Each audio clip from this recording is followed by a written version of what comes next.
Bonjour, je vais vous expliquer comment éviter les conflits au travail. Supposons que vous arrivez dans une nouvelle entreprise et que vous vous rendez compte que les gens se disputent énormément et qu'il y a de graves conflits. Qu'est-ce que vous allez faire? Vous allez être tenté peut-être d'écouter les uns et les autres et de prendre parti. Et moi, je vous dis surtout pas.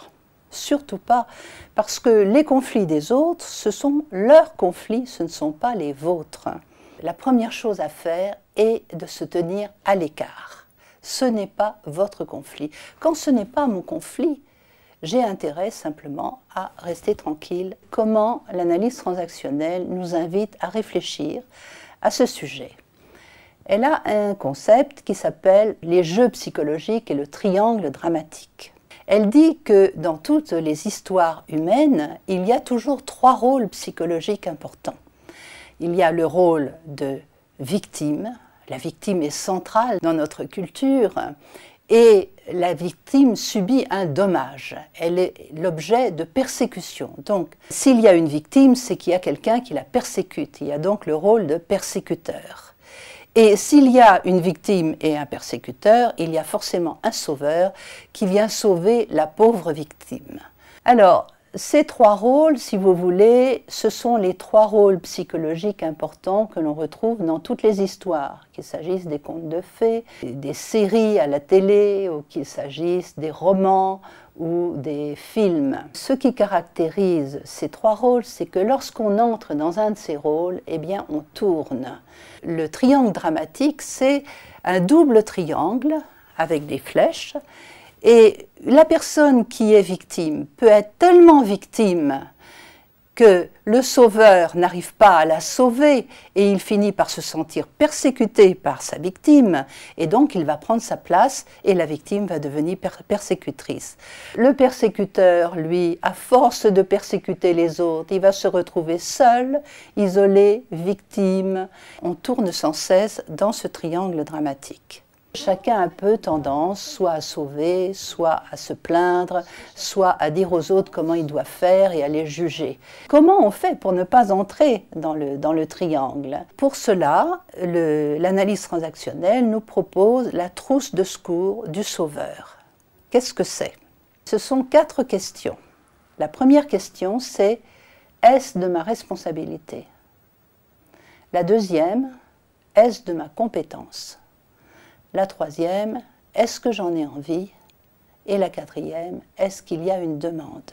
Steiner, qui a mis au point cette trousse de secours, dit « Si vous répondez oui aux 4 questions, vous pouvez y aller.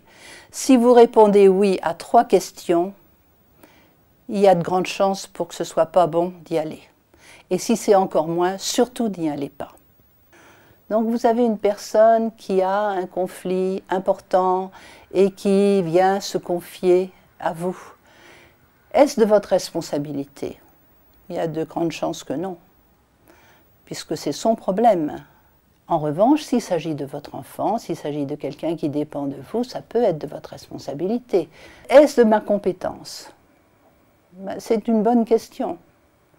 Car si je ne suis pas compétent, je pourrais faire plus de bêtises qu'autre chose. Si vous n'avez pas envie, si vous avez une réticence, vous le ferez mal.